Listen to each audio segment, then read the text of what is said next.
Welcome back, Big Blue Nation, to another episode of the Cats Talk podcast. Boyers, we are still going strong. The Cats survive, get to the second weekend, beat Troy, beat Illinois. Man, how good does it feel?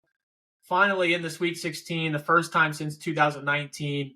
Just give me some of your takeaways from the weekend and how great it felt.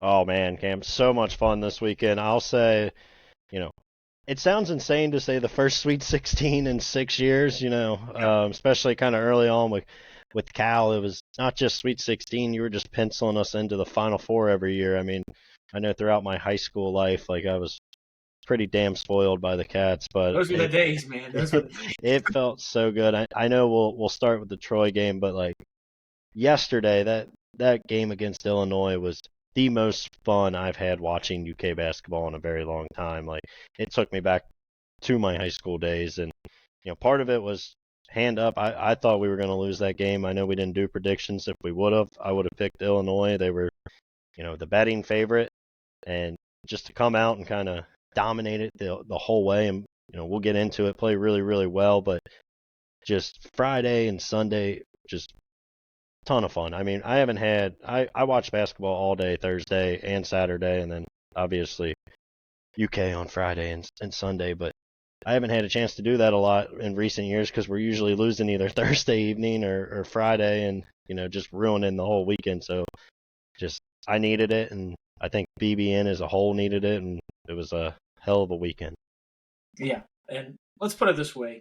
Obviously, just whole picture looking at everything that's happened so far this season, the injury-riddled season, obviously not returning a single point from the previous, team. I mean, just getting to the Sweet 16 is an accomplishment all of itself. Obviously, we're facing Tennessee, so obviously, just winning, going to the Sweet 16 is not going to be good enough now that we're here. But just whole picture, just talk about a little bit what you thought of this team and how, because I think at the beginning we both predicted like the team's ceiling was a Sweet 16 before we started, and we started seeing this team play. And even with the injuries, they've still made it to that Sweet 16. Obviously, we want more to happen. But just give me some of your overall thoughts on the team so far. Yeah, I mean, it's obviously a massive success, and hopefully it's not coming to an end. But yeah, when we talked, season preview, I told you I didn't know what I was expecting out of this team. I thought Sweet 16 was essentially the peak. I thought if you make it to the second weekend, I'm going to be jumping up and down and ecstatic, and I still am pretty, if they do happen to lose Friday night, I'll look at this season overall very positively. But you said it, like the injuries, everything that's come up. This team was never. I mean, Mark Pope built this roster in a few months. He got here, to your point, not a single point returning. He didn't even have a coaching staff. He had to spend his first 2 weeks not recruiting players. He was going out and recruiting coaches. Yeah. And then to build a team that is as competitive as any team in the country and to go to the Sweet 16, I think it's an overall huge success. And really over the last 3 or 4 weeks, it feels like this team's identity's really changed. Yes. It went from felt like we had to outscore everybody, and honestly, we thought the matchups we would play better against were the Floridas, the Alabamas, Auburns. Now we're going out, and the teams we match up better than are the teams that you kind of get in these rock fights with, and in part, they know they've lost Jackson Robinson for the year. Pope's had to adapt without one of his best scorers. They've gotten better defensively, and just it's a really really great coaching job, and now he's got a couple tournament wins under his belt. That was kind of his big knock coming into this. I think you're just seeing it's only his first year, but I mean it's a hell of a coaching job, and it might be one, even if he goes on to win a national championship, we might look back in 10-15 years and be like, that was one of the best jobs he did with that group. Yeah, and I mean, just to throw your point and just like emphasize it, this is the first team in NCAA history to return 0 points from the previous team and make the Sweet 16. I mean, that for your first coaching job at the University of Kentucky is outstanding in and of itself. Obviously, if our old friend Coach Cal probably wasn't in the Sweet 16 and make it even look a lot better. Same thing for if BYU's head coach didn't make the Sweet 16 as well.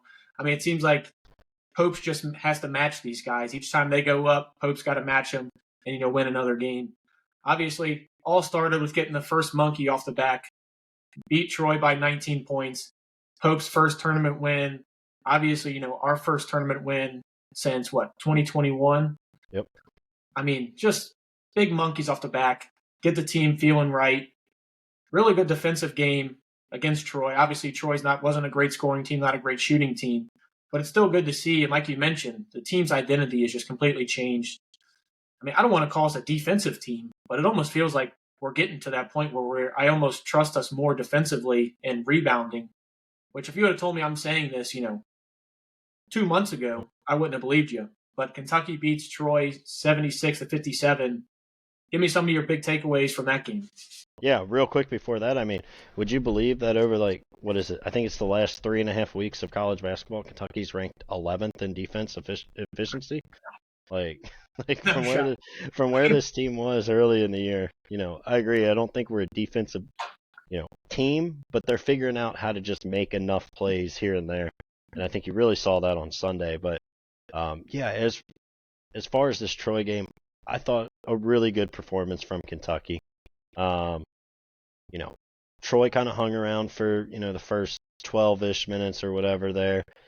Troy plays a style where they weren't going to get blown out. They were going to, kind of hold the ball, turn it into as much of a, rock fight as they could. And, to go win by 19, I think is extremely impressive. And you had it, upwards of 23 at one point or, led by as many as 25. So I think a really solid performance. Otega, obviously a really good game. Andrew Carr, I thought, played really well. Amari didn't score well, but, still had 13 rebounds and one of the nicest coast-to-coast plays we've seen out of him and really out of any big this year. So I thought everybody played pretty well. And, yeah, it was, to your point, just get the monkey off the back. They did that and really took care of Troy with no issues. Yeah, really it was a real slow start offensively in this game. Started to pick up a little bit later in the game. Otega, I think this is like what you look at for Otega, and this is like the dream game for him, where this is just like him playing two peak all cylinders, 20 points, 8 boards, and 6 assists for Otega, which, I've been as critical of him when it comes to passing the rock, and I will do it in the following game that we talk about here in a little bit. But at least in this one against Troy, 6 assists to only 3 turnovers and 8 of 13 from the floor. This is if we're going to go to a Final Four, if we're going to beat Tennessee, this is the type of Otega Oweh that you're going to need. He's got to be able to get you anywhere from that 15 to 20 point mark, and he's got to be able to crash the glass. And lately, he's been willing to do that. Yeah, just another really strong game from Otega. To your point, very efficient. The rebounding, I agree that's one of the biggest keys. And then, Amari with 13, Troy obviously didn't have a ton of size, so it felt like a game you should kind of, out rebound. I know we still only did it by 1, but I thought we got every crucial one. And, Otega just gave you kind of everything you need. I agree he's going to have to play a similar game, against Tennessee. I thought he played really, really well in the second half against Illinois. I know we'll get there, but if he can kind of stay on that trajectory, this team, there is a Final Four potential limit for this group. Yeah, and I don't know about you. It felt like Amari had 8 rebounds in the first 8 possessions. He had 7 boards in the first 4 minutes. Still finds a way to finish with 13 in this game. He only played 24 minutes. Yeah, I really loved the minute sharing in this game. Able to get some of these guys off the floor, keep them fresh for the game that we played on Sunday against Illinois, because we needed those guys to play a lot of minutes, in hindsight. The only thing that's concerning me about Amari, and I'm going to bring it up in the Illinois one as well, is finishing around the rim for whatever reason in these past 2 games in the tournament. Really has just been abysmal. Whether it's, I know he came out with a back injury on Friday. Hopefully, he's going to have all week to rest that until this Friday. Hopefully that's the issue, and, it's just a lost cause by the time we get to this next game. But it is really concerning because the team as a whole, I'm going to bring up Lamont, of course, as well, with missing a lot of layups in this game too. But the missed layups, you're going to get away with it with teams like Troy, but facing Tennessee, those are ones that are going to have to be made. Yeah, you hear a lot of guys, and not just from Kentucky, but teams all over the country. They talk about, these balls that you play with in the tournament, but, Tennessee is going to be playing with the exact same basketball. So look at St. John's; he couldn't make a layup. If you want to get me on a bigger rant, we can talk about that for another day. The fact college basketball doesn't have just a universal ball, and if you look at the numbers, every year in the tournament, every team shoots significantly worse in the tournament than they do throughout the regular season. So, but I'll save that rant maybe for an off-season topic. But yeah, you got to finish. You know, I obviously thought things were a lot better on Sunday. Maybe outside of Amari, it felt like he still had a bunch. But yeah, I mean, overall, happy with the game. To your point, we got to find a way to make some of these layups because every possession is going to be a grind against Tennessee on Friday. Yeah, and one of the things you brought up earlier that I thought really just kind of summarized this game well was just the entire team just played to what they needed to. Yep. Like you got what you needed from just about everybody in this game. And I think it perfectly is summed up by what Colin Chandler's given you. Yeah. I mean, right now, this guy probably has more confidence pulling from three than even Kobe might, which is kind of crazy to say. It's even shown more in the Illinois game on Sunday, where he pulls up from the logo twice. But I mean, in this game, Colin Chandler had 9 points, 2 of 4 from three, and 3 from the 3-point line. And, he's still your second best on-ball defender outside of Lamont Butler. And right now, I mean, he's taken all of Travis Perry's minutes away, and I couldn't be more thankful for that. Dude, the growth of Colin Chandler is it's been remarkable. In the last month, too. That's it. Absolutely remarkable. I still worried about him coming into the tournament. We talked. I was saying there's that point where it felt like he played really well at home, and then when he got away from Rupp, he just kind of had those freshman moments, and he looked uncomfortable again. I mean, back in December, the guy looked like he didn't even want to touch a basketball. He had zero, anything to do with it. He looked like the least confident guy. I was thinking like, this just ain't going to work out for him. Not just this year. I wasn't even penciling him on the team next year. I didn't think he had it in him. And then to get to the point where you're catching the ball at the logo and pulling it with zero hesitation, and to your point, he's got as much confidence as anybody on the team, and I feel as confident when he shoots the ball outside of Kobe Bryant. I think it's going in more than any other person on this team, and he's a really good defender. I didn't think his offense could get anywhere close to where it is, and it's just feels like pure confidence in himself, and he's been as fun, I think, as any player in recent years to really watch the growth and development. Because again, he really was unplayable early in the year. We've said it multiple times on here, like this just isn't going to be a spot for him. And then he just kind of slowly chipped away at it, found his role, and to your point now, if he can take every Travis Perry minute going forward, I'm not going to complain because right now he just gives you so much more that Travis can't. Yeah, and it's so weird that his growth has all been within the last month. I mean, Right before the SC tournament, he almost fouled out in that Alabama game in the first 4 minutes he was on the floor. Since then, he's just been, I don't want to say terrific, but he's given you exactly what you need. A guy who has athleticism, can push the ball up the floor, and I trust him to get the ball up the floor right now. I know earlier in the season we didn't trust him just to get it across the half-court line. Right now, outside of Lamont and maybe Ortega and Kobe, he's probably that guy that you'd like to have handling the ball, when those guys are out on the bench. And then somebody else who, you and I, not necessarily fans of, but played really well against Troy. That's your man BG, Brandon Garrison in this game. I mean, he had 13 points, 6 rebounds, 2 assists, and 5 of 7 from the floor in 15 minutes. I think this is not necessarily the points. You don't need 13 points from Brandon Garrison to be successful. But the other stats, I think that's what you need. Him to play right around that 15 to 16 minute mark, grab you 5 to 6 rebounds, give you a couple assists and a couple of steals, and just change some shots as well, which I think he's done a lot better job as of lately. This is what I think we need from BG going forward, and I'm really hoping he continues to grow. I agree, and I'll get into some BG complaints in the next game, but I'll let this go. But no, I agree. Like, this is the kind of game he should play really, really well in, right? Troy's not a very athletic team. Their tallest player's 6'8". Like, it was nice to see him go out and do what you'd need him to do. I still don't love him shooting 3 threes, but I'll digress on that and let it go. But yeah, just this is the kind of game where he should be able to go out there and give you 15 minutes, grab 6 rebounds, and score within the flow of the offense and running the floor. Like, I was happy to see it from him. I didn't have too many complaints Friday night, maybe other than he pulled 1 too many threes. Yeah, I mean, if that's the only complaint I have from Brandon Garrison is that he goes 1 for 3 from three. I'd I, sign me up for that right now because I'll take it. I mean, another big that we necessarily haven't talked too much about in this game, Andrew Carr was really good. yep. 13 points on 5 of 7. And it seems like whenever he does cross that double-digit threshold, he's so efficient when he does it. And something else that you haven't really seen from him that he did in this game. How about 3 block shots Yep. from him? He played really good defense in the Illinois game. I'm sure we'll get to as well. But you're starting to see, that veteran, that guy who's played in a couple NCAA tournament games. He's starting to show a little bit of that, leadership and those capabilities to, get Amari Williams settled down, maybe help BG on the sideline. He's showing those, and I think, a lot of it is because he's been under Coach Pope wing the entire season. He's like a little mini version of Coach Pope. Yeah, and you can tell like he's really starting to feel healthy again. There was that stretch when he was playing, but he wasn't playing very well. And I told you I just don't feel like he's healthy.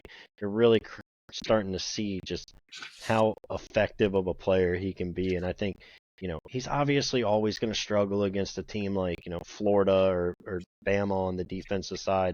Like he's not the most athletic guy, but I thought he did a lot of really good things defensively here against Troy. We'll talk about it. I thought he did a lot of things really well on Sunday, defensively as well. And then just 5 of 7 from the floor, 2 of 3 from behind the arc. To your point, just extremely efficient. Amari was grabbing every rebound that was near him, so I can't get too upset at him for only having 2 boards when you're sharing the floor with that guy. But 3 assists to go along with it. I thought he did a really good job when they were kind of playing the offense through him. Yeah, couldn't agree with you anymore.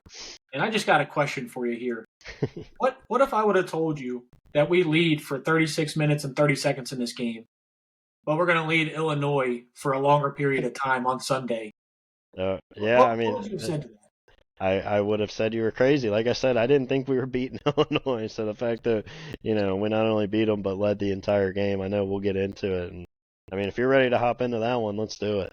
Yeah, I mean, we're going to have to start fading some of your picks as of late because, as you mentioned before we hopped on the podcast, you had a pretty miserable weekend betting. No. I had the Cats winning. Hang on. I had the Cats winning this game. You said off air. Hang on. Off air. I would like to make a point. I lost. I had $150 in bonus bets. Those are the ones I did really bad. Those were the ones where I was trying some long shots. Had Watford money line. Had Grand Canyon money line. Stuff like that. So those were some long shots in there. Now I will say I bet probably 10 of the 16 games on Thursday, 14 of the 16 on Friday, and just about every game Saturday and Sunday. And my account had $1 more than it had in it before I started the day. So what you're saying is you spent 2 full days to make $1 is what I'm hearing. Yes, but I mean, if you tell me I'm going to bet 50 games, I probably think I'm going to lose $180. So I will take a essentially break even with the volume I had on these 4 days. Maybe if you would have listened to your co-host over here and had Arkansas beating St. John's, I know. And, ridden with your old buddy John Calipari one more time, you would have made a little bit more cash on Saturday. I know. You know me. I'm the biggest Cal fan on the planet, and I he owns Rick, dude. He just does, and I thought this would be the time Rick gets over the hump, but Rick still just can't stop pressing when he plays against Cal, man. There's something internal. He just wants it so much that I think it affects his players, and I think it affects him. And if just briefly we'll talk about it. I mean, I know your best player's not having his best game, but you sat him for the final 5 minutes of that one. Like, you couldn't buy a bucket. I think you got to leave your offense in there and give him a chance. And I think he just pressed way too much to try to beat Cal. Cal was in his head. Yeah, the amount of the amount of layups that St. John's missed was just astronomical. They're brutal offense. That was one of the worst games I've ever had to sit through and watch the offense between those two teams. And obviously, Cal finds a way to get to the Sweet 16. There's 3 things that I know Jacob Boyers likes. It's John Calipari, Seth Greenberg, and Dan Dodd. My favorite. Yep. Those are his 3 favorite things. He loves them all. But I will say I like Cal the best out of all 3 of those by a lot. It's not saying much. I'm not setting the bar too high for that one. Obviously, the Cats on Sunday led for 37 minutes and 24 seconds in this game, beat Illinois 84-75. Jacob, I'll let you start us off. Give me some of your biggest takeaways from the game on Sunday. Yeah, we touched on a few, but I mean, just quickly, again, as fun of a time I had watching Kentucky. I mean, Illinois' last lead was 5-4 in this game. Um, the Cats came out and really just put the pressure on them defensively. I mean, the first bucket of the game comes from a Lamont Butler steal that, he's able to give it up to Kobe Brea at the rim. Like, from moment one, they set the tone defensively in this game, which is not something, I foresaw coming. And they never really let Illinois get into a rhythm, and they held pretty much an 8-point lead, it felt like, for the entire game. There were a couple times Illinois, cut into it, and they had it to what?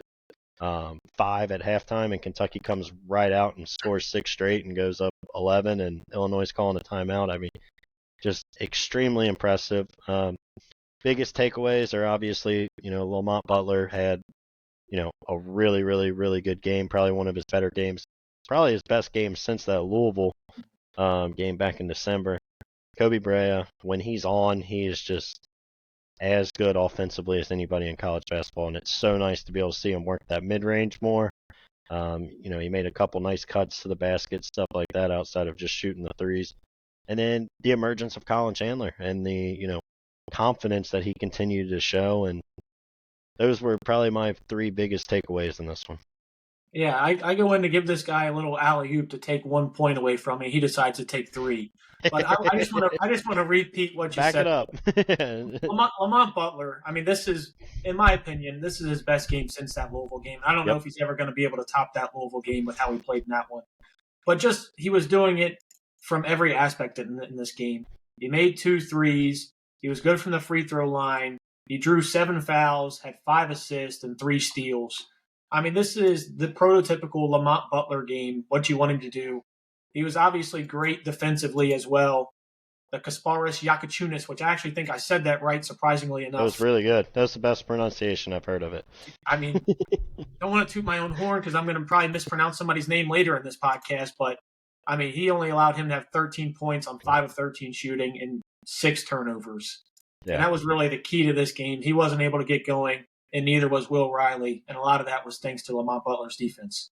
Yeah, Lamont was great, and it just felt like every time we needed a play, he would make it defensively, whether it was getting a steal or, forcing a bad shot from Illinois. It was always there. I mean, that one he had in the second half where he gave it up to Garrison for the and one. I mean, that was, I don't know. I think I got up and ran down my parents' hallway. I was so excited, and I couldn't even believe the fact BG made it. I think that was part of it. Here comes the BG. Yeah, sorry. That was an unnecessary shot. That one, it was just kind of hanging there, but yeah, I mean, and then another guy, obviously Ortega plays. I don't want to say he played bad because he was in obviously foul trouble for the first half.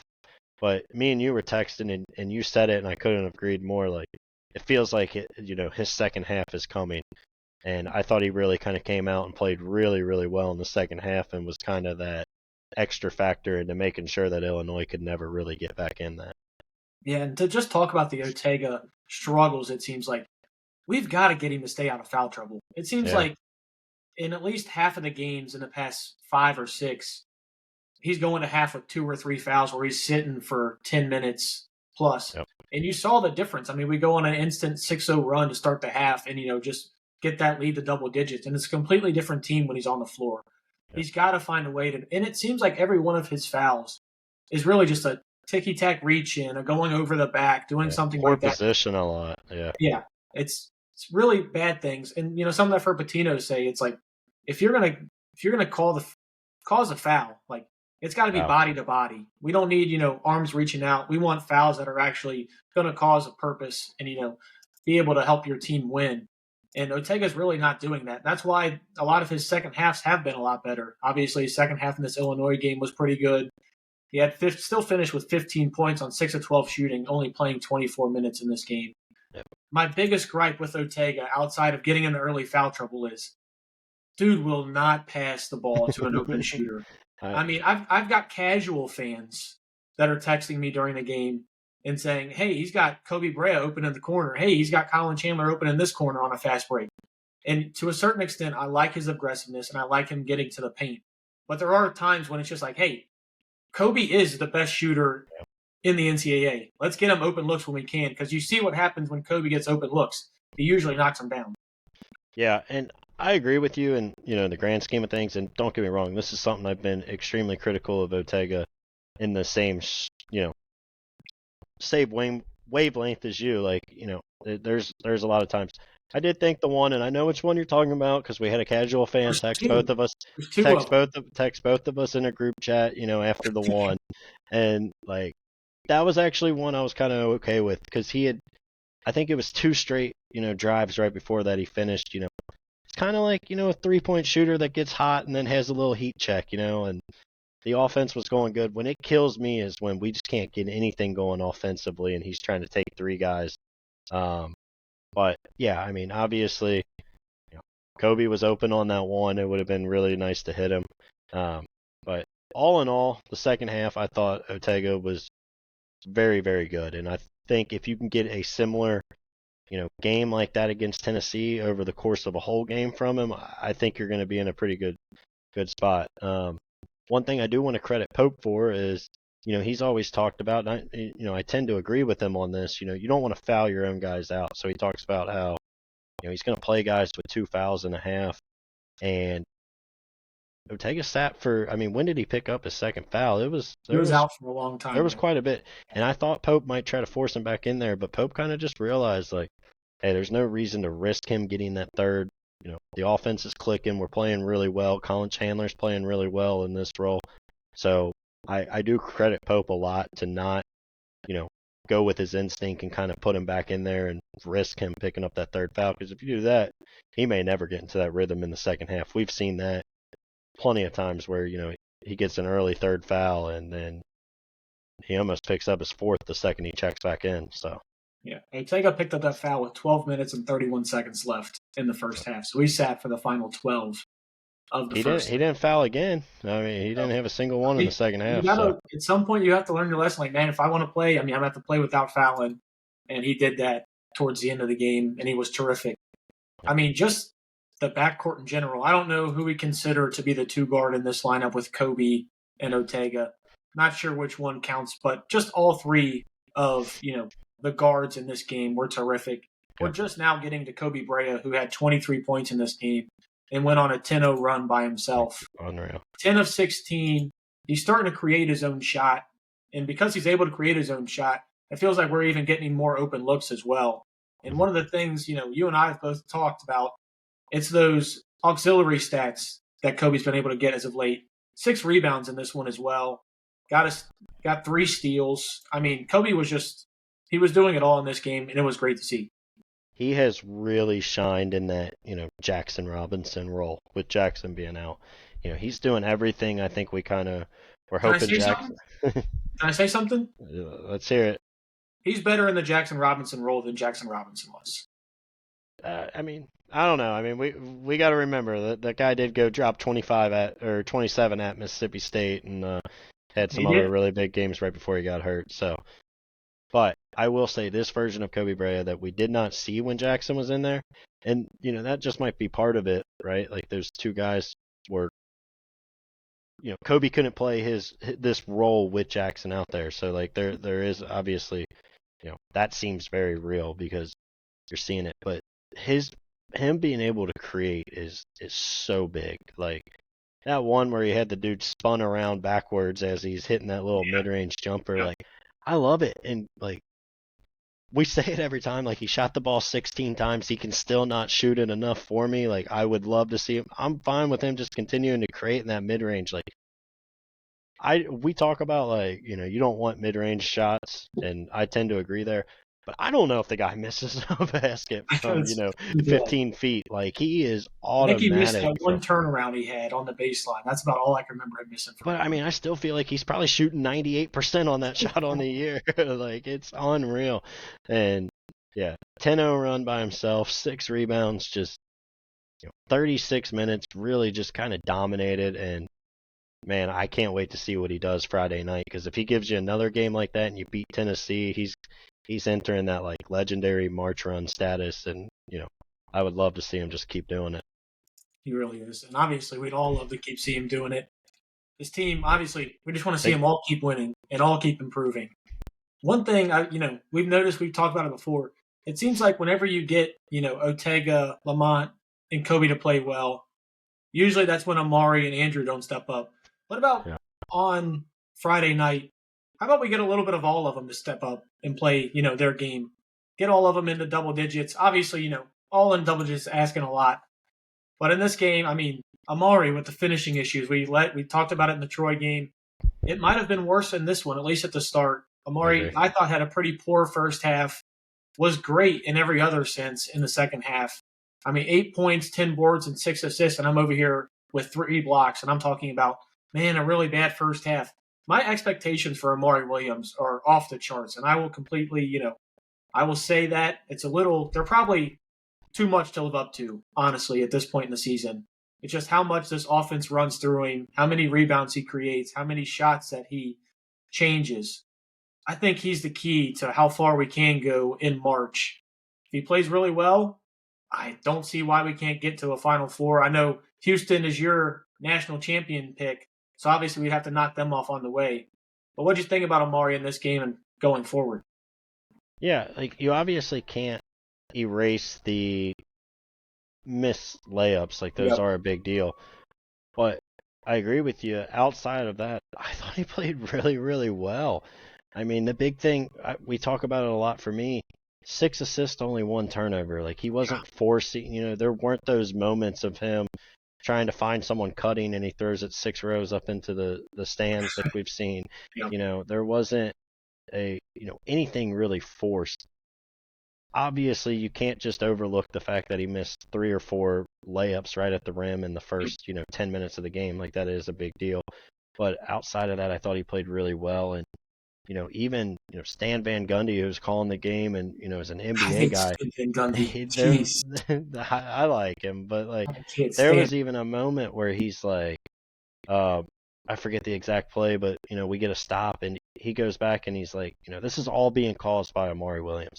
And he's like, there's so much he does on the defensive side that's not just getting shown as, a block shot or, a rebound. Like he's essentially the leader and, point guard, whatever you want to call it, of the defensive side there playing the five. And then he does the same thing offensively. There's so many times where you can give him the ball at the top of the key and he makes the pass that leads to the pass. And, again, you can't take away the missed layups, but I really do think he played really, really well outside of that. And, if he got 2 of those layups to fall, I think, we're talking about just another all-time great Amari performance.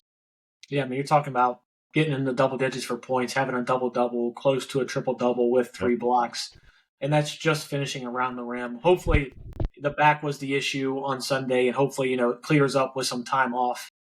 Somebody who obviously had the back issue later. You mentioned he's looking more and more like himself. Didn't really have a great offensive game in this one. Not as efficient as we're used to. Andrew Carr, 4 points in this game, 6 rebounds on only 2 of 8 shooting.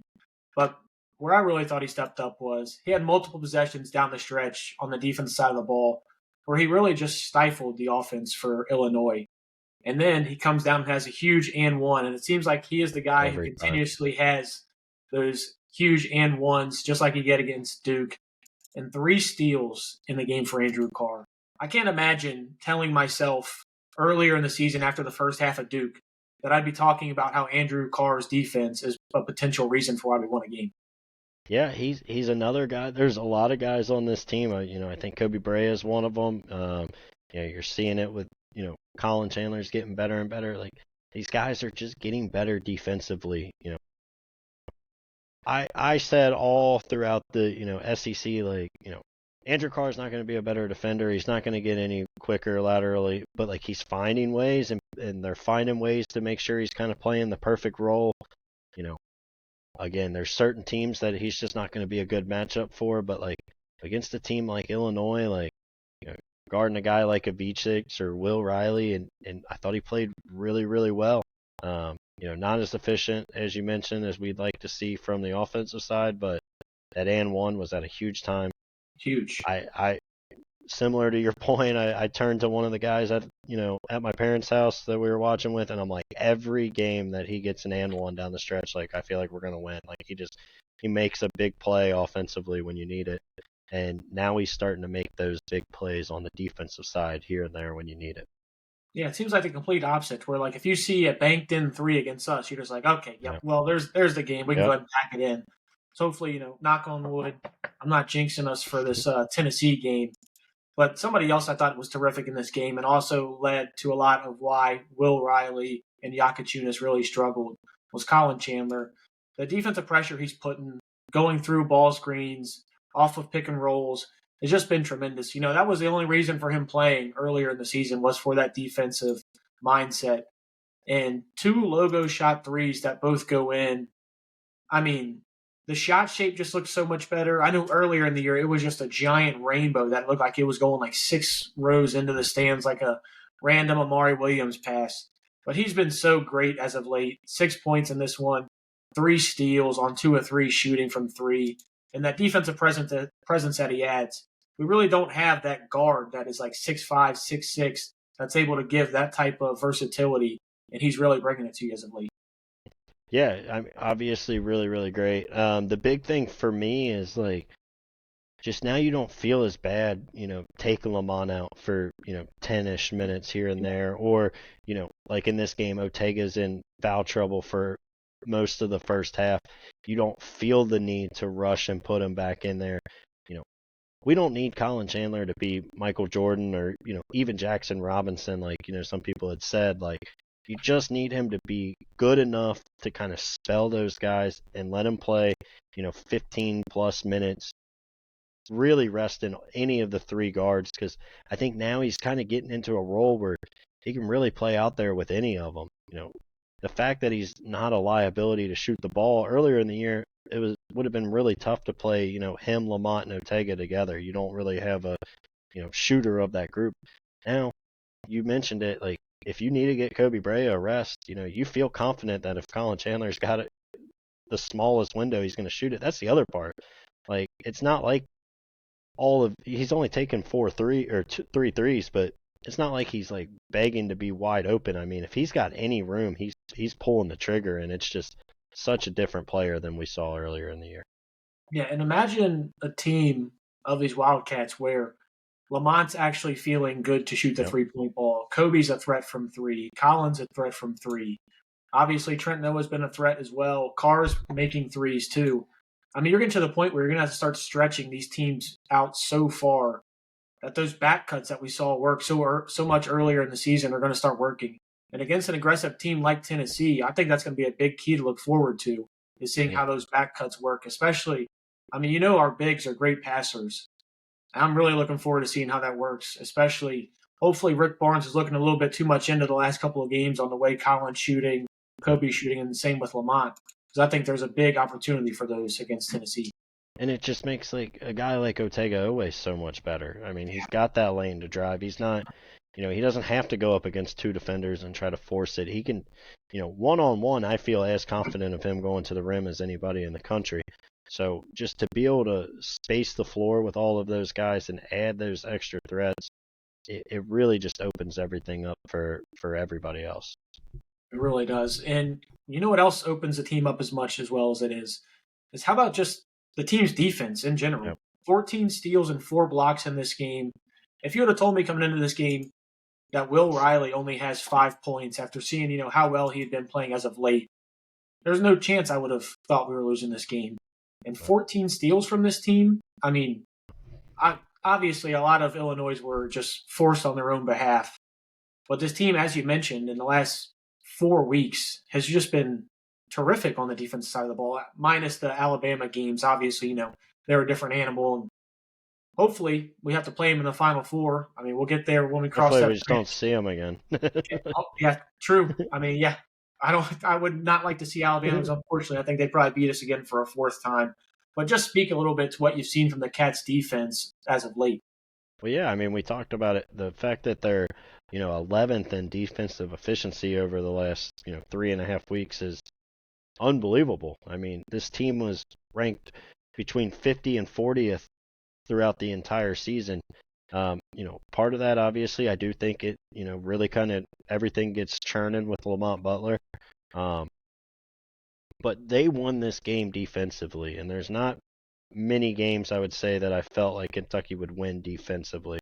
And from moment one, Illinois just never looked comfortable. They were turning them over. I know I already talked about it, but from play number one, Illinois' first possession, Lamont's pick in their pocket, and it just really kind of set the tone, I thought, for the entire game. Hey, you're getting nothing easy. We're going to turn you over. And then I thought they did a really good job of getting out and running and, actually finishing some baskets in transition in this one compared to some of the other times we've seen. Yeah, it was weird. In this game, they were finishing in transition, just not in the half court. Yeah. So maybe we can, get a game where we're finishing on in the half court and in transition. But just speak to two guys really quick, Ansley Almanor and Trent Noah. I mean, I think this is exactly what you're expecting from them. Just in that 8-minute range, buy you some time. Hopefully playing a little bit less. Obviously, some of them had to come in for Ortega being in foul trouble for most of that first half. I mean, 5 points from Ansley on 1 of 3 from 3, knocked down 2 clutch free throws late in the part of the game. And then Trent Noah, 4 points, happens to be at the right place at the right time, throws up a pump fake, makes 2 free throws before we go into half to put that lead to 5. Just speak on those two guys real quick. Yeah, I feel like you skipped one guy, maybe intentionally, but I might have. We'll let that go.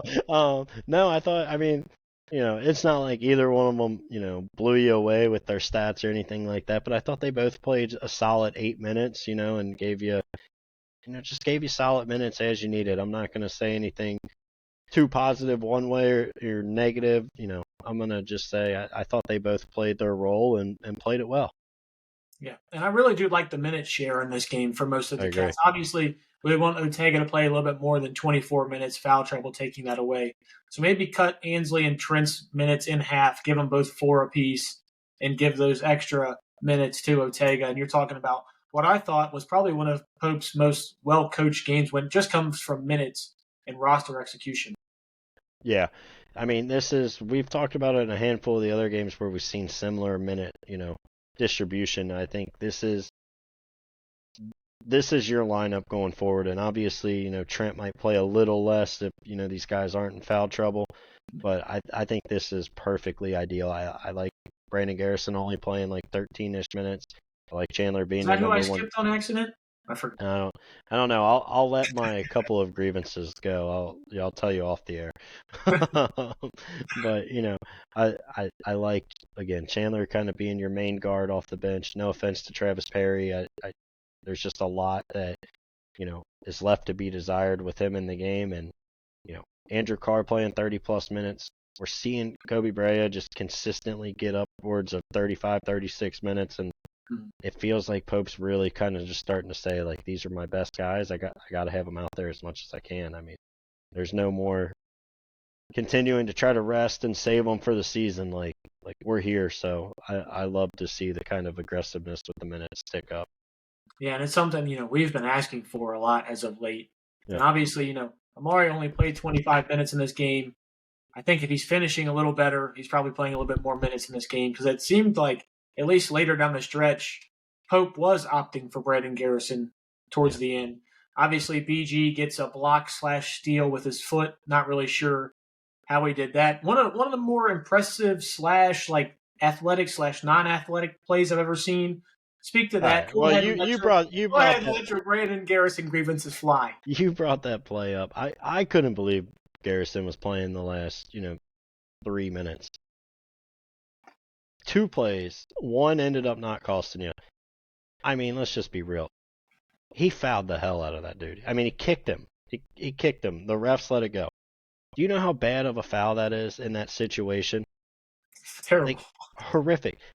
And then right before that, you go up 10 with 1:10 or whatever left, and literally I'm sitting there and I yell, no threes, no fouls. No open threes, no fouls. Make them make a play, make them make a shot. BG fouls a guy driving to the basket, like not even making a play on the ball. Like, those little things, like, even if they call both of them, Kentucky probably still wins. But, like, those are little things that just, like, aren't winning plays, and it's just a lack of, like, mental focus at a time that you can't have it. And I don't know why he was in that situation. I don't care if Amari is dead tired and, Amari's not going to make that bad decision to go out there and foul a three-point shooter. Again, luckily they didn't call it. I can't believe they didn't call it. And then I did think it was out on Illinois once you don't call it, but I thought for sure that they would, give them the ball, realizing that Brandon Garrison kicked the guy in midair and they didn't call it. So, I mean, hey, I'll take it. I would prefer, especially going forward, not to see Brandon Garrison play the final 4 minutes of a game.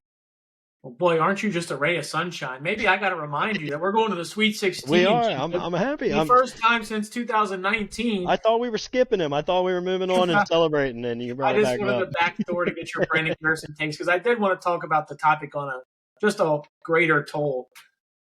What do you think about, just in general, Coach Pope opting to go for Brandon Garrison? Especially, it feels like that last 3 to 4 minutes, he really went with BG over Amari for what felt like no reason, because Amari wasn't in foul trouble, wasn't having crazy minutes to that point yet.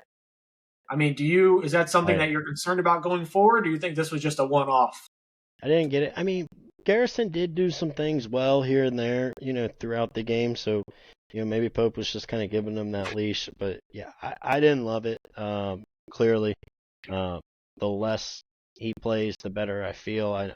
I know I'm extremely critical on him. Maybe I shouldn't be as critical because he's probably coming back next year and, may even be your starting center. We'll see. It's just little things. Like, everybody knows in that situation, like, you do not foul. And it's like the number one thing you can do. And then the number one thing you can't do on top of all that is foul a three-point shooter.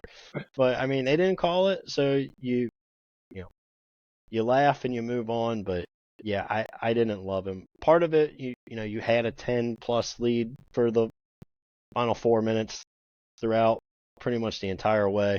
So maybe that was part of it too. If it ever got, to 5 or 6, he might have switched out BG for Amari. At least I would hope. Yeah, well, in Brandon's defense, he didn't foul the three-point shooter. They didn't call it, so no foul. That's true. On the court. You're right. I'm sorry. Obviously, we're going to the Sweet 16 in Indianapolis, Lucas Oil Stadium, Friday. Tip-off at 7:39 p.m. Can we wait. just talk about 7:39? Why 7:39? You got any rationale behind that? I don't. I'm sure they have a reason with TV, but, hey, I thought for sure it'd be like the 10 o'clock game, so I'll take it. Yeah, and, as a father of 2 for yourself, obviously getting the game out a little bit earlier is better for you, so you don't have to stay up all night. It's true. I mean, I think we're gonna be partying a little bit regardless. So, I mean, whatever. Bring it on. Anytime. It's Kentucky, Tennessee, man. There is no, complaining about it being late. Nothing like that. Like, Kentucky, Tennessee, Sweet 16. This is what you live for as a fan. I wanted to throw up last night after finishing celebrating, thinking about the fact that we got to play Tennessee. I'm so nervous, but I've already bet the Cats money line. I bet it the second the line came out, and I cannot wait for Friday. Friday's going to be a blast. I'm just as nervous as you. Normally, this time of year, especially as of late, Thursday is Reds opening day. Normally, in my mind, the switch has been flipped. But guess what? It's still basketball season. Yeah, well, I'm not even thinking about the Reds right now. Not even thinking about the Reds. Cats play on Friday, play Tennessee. We've beat them twice already with limited rosters. Obviously, we'll still have that limited roster. Beat them 78-73 and 75-64. Obviously, Tennessee doesn't shoot the ball well. They're a really good defensive team. You have some grievances with me saying that they're a really good defensive team because of how much you think they foul and hold. Golly. But that's not being called so far in these NCAA tournament games. So what are you looking forward to seeing Friday outside of just a Kentucky win?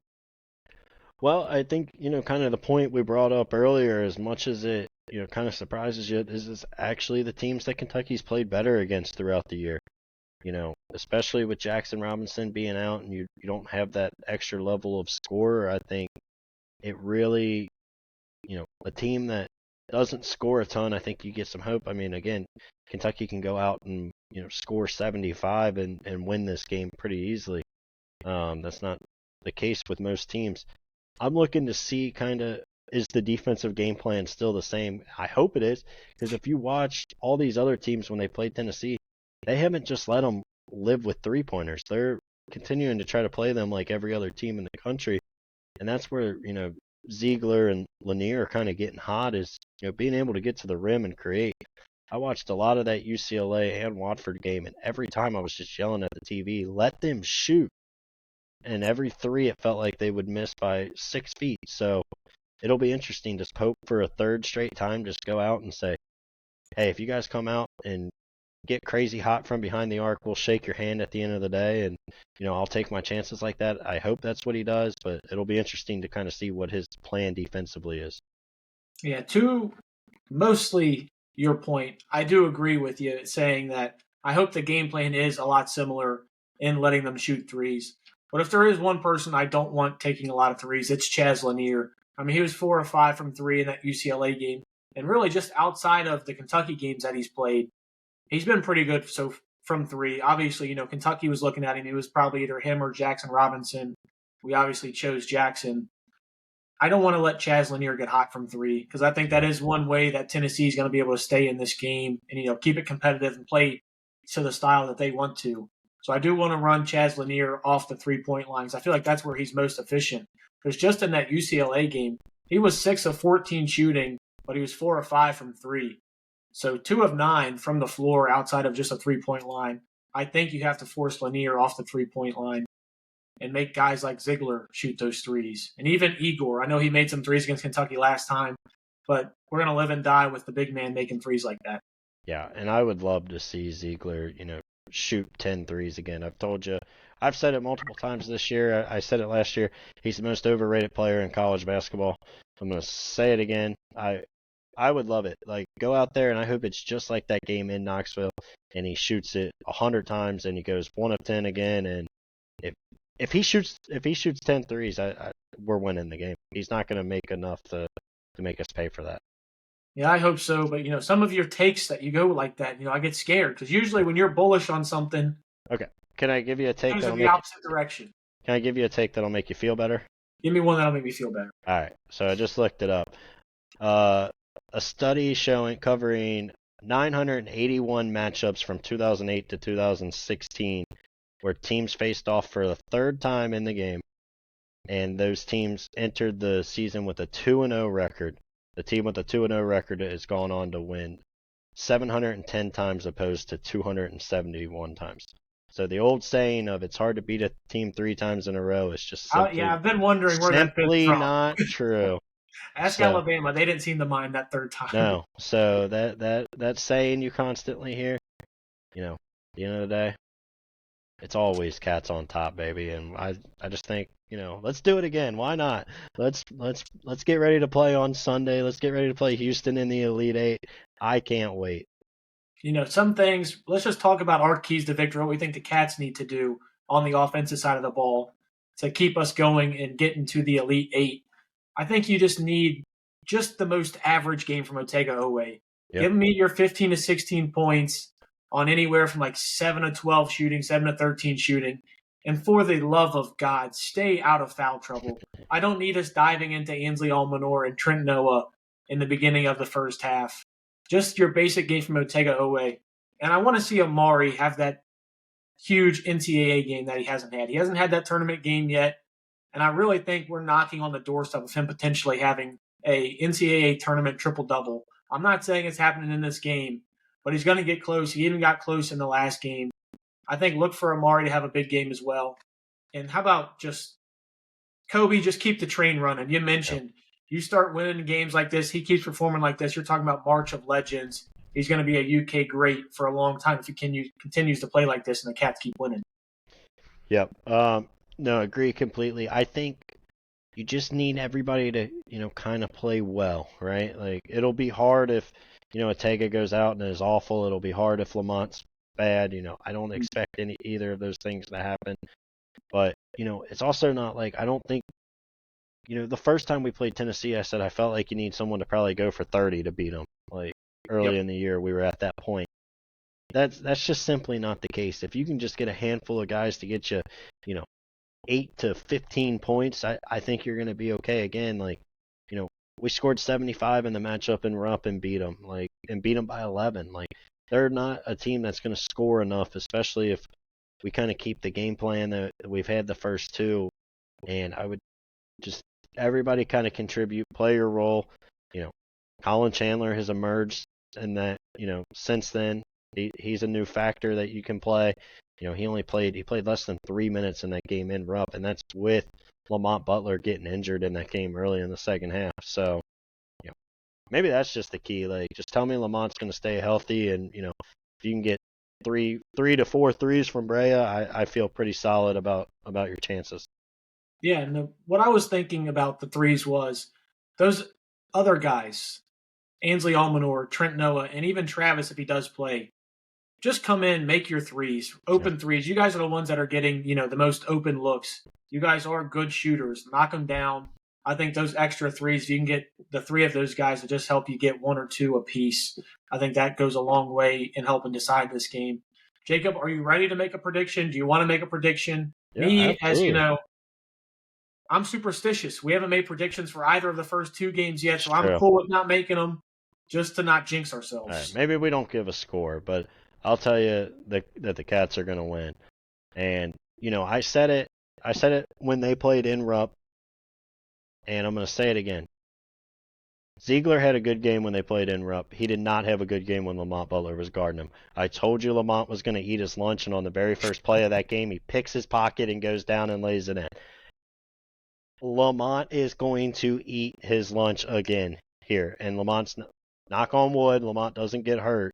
If Lamont can go out and play the whole game, he will dominate that point guard matchup, especially on the defensive end.